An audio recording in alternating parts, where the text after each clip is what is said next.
आता हलवून घेते. आता थोडं पाणी टाकीते. झाकण ठेवते तोपर्यंत कोळंबी शिजन. आता झाकण काढते. हो आई हाताने काढलं. हा हाताने काढलं. बघा आता मस्तपैकी तयार झाली कोळंबी मसाला.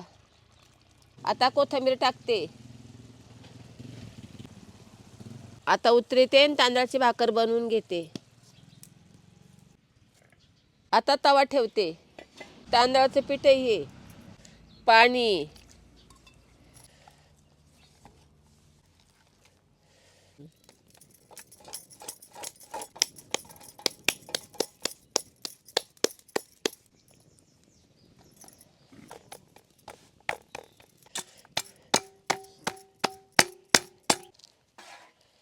आता टाकीते.